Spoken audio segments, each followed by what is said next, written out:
Readings. Okay, so I've got some shadow elements here. I suppose that is somewhat appropriate for the chat today. Talking about navigating the little deaths that we go through. It is much like the shadow that we have to trespass whenever we're moving through transitions. Whenever we have things in our reality that change, which it is part of life that reality does not stay the same. Things occur, people move in and out, we mature, and we go through things. Environmental things occur, local, communal, relationship stuff, work stuff changes. All sorts of elements can contribute. Family stuff, a death, a birth, an illness, all of these things can, cosmic ascension, which I feel like we're all navigating the changes of right now. All of these combine to cause us to redirect or redefine ourselves or figure out how we're going to show up or how life's showing up for us. And we're constantly in this reconfiguration. But what we sometimes don't speak about or acknowledge is that in that excitement of birthing a new reality or having something new, or even in the turmoil of having things break down, often we don't acknowledge the little deaths that must occur in order for us to move forward. And that's not always the death of someone physically or our own personal death, but the little deaths I'm talking about can feel very great and huge also. It can be the end of one reality. This morning I was leaving, having tea with a friend, and right there on the sidewalk was this deconstruction of a reality happening. This girl and this boy, this man and this woman were breaking up right before me, and he was wanting her to take her boxes out of the car and leave him the rest, almost like they were going to move in together, but decided right then not to. And she's crying and taking boxes out, and they're arguing about who's keeping the guitars and so forth. And as I'm witnessing this, I'm witnessing a death process that we sometimes don't acknowledge or really give the proper time to mourn or energy toward, and that is, I'm sure there was emotions on both sides after that little death occurred. What was going to be happening was no longer happening, so there's a space there, there's a void created, and that is the dark space, the unknown, which is death. Death is moving into the void again, into the unknown. It is removing that which is known, and it is a space between what will be known again, or known anew. And so it is a void space. Sometimes that can feel uncomfortable, to be in that, in the midst of it, especially if it's going on and it's going on a while. There can be a lot of pieces that happen in that death, or there can be many deaths that occur. Maybe there's so many elements changing at once that there's so many different reconstructions of reality that it is necessary to pause and give honor to each one of those deaths and reflect on what the legacy is of each one of those things that have passed. What gets brought forward? What gets laid to rest?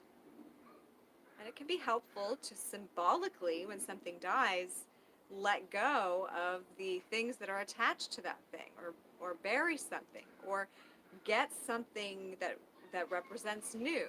A lot of times people get a tattoo when they move through an intense experience as a rite of passage.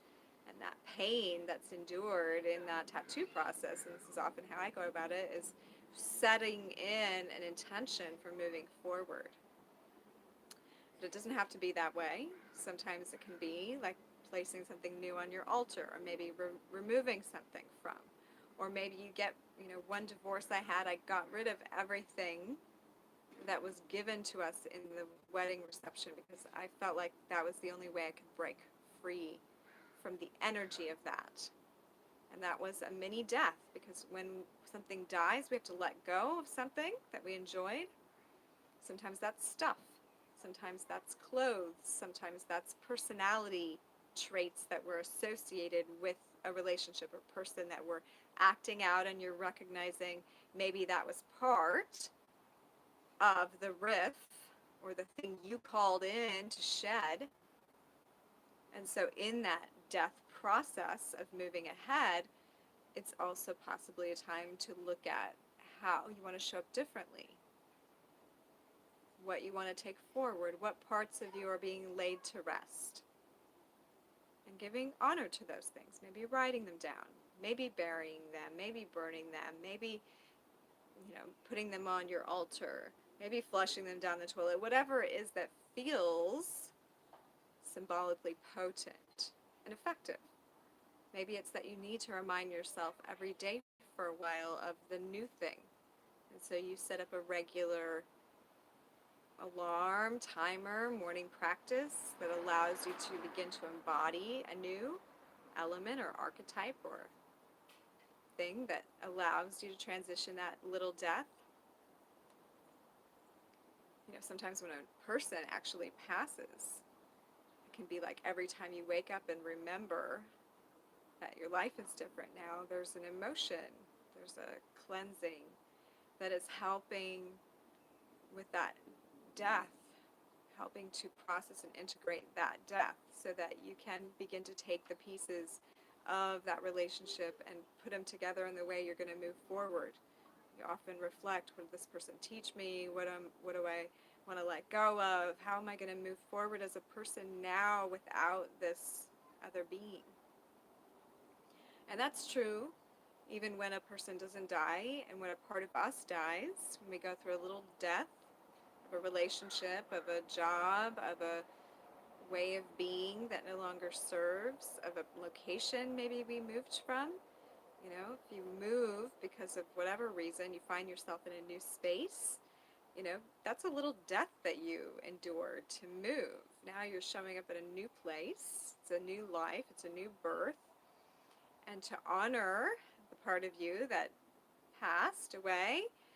And, there's always a good idea to give yourself some time for all these little deaths, some reflection, some integration, self-nurturing, to really breathe in and feel the void.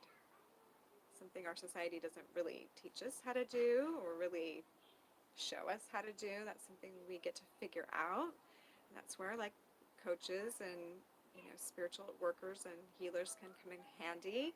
And we usually find ourselves in this position because we've gone through change again and again and again, and learn how to cope and deal with it in a way that feels supportive. And so we feel like, gosh, no one really taught me this, so now I'd like to be the person to stand there for someone else. That's how I feel. No one really taught me the skills that I've now cultivated for going through change in a way that's peaceful and nurturing and loving to myself, and creates ease with moving forward and gratitude for all that's past. And since I've endured that shift so many times, it's now a second nature thing. Like, if you want to do this gracefully, let's do it like this. And also, I'm also non-judgmentally holding space for however you need to act that out, however you need to feel. I mean, I know at times I've had to get on the floor and scream and yell and pound my fists into the ground and bawl and completely just melt down. And very rarely did I have someone there with me telling me that was okay, where I wasn't judging myself. I had to find that place of non-judgment for myself. But it is in those mini deaths that we learn that even though this part of us died, we still are here. We're still going on. So there's a new layer to be found and recognized and embraced and loved. And there's also the gratitude for what has passed. And to really honor and lay to rest the thing that is past. And to, it's fine to carry a memory in honor and blessedness, but sometimes when something was dysfunctional or not working, it's good to just lay that chapter to rest and to step into and embody the new and, get it out the way that is necessary, and then really start to step into what you want the new reality to be, what it feels like is being called from you, so that that little death is effective and you're not just reincarnating the same issue or the same problem into your new life, because that is a tendency that can happen if we don't take moments to acknowledge the death that occurred, the little deaths in our life, and honor it and lay it to rest, and move forward with new eyes and new heart and choose the new life as it is the new birth.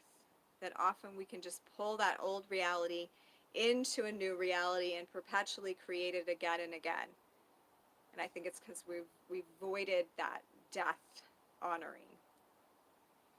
So this talk is about honoring the little deaths that we have and utilizing them as potent pivot points for change and moving forward into the new that's opening now. So bless you on your mini deaths next time.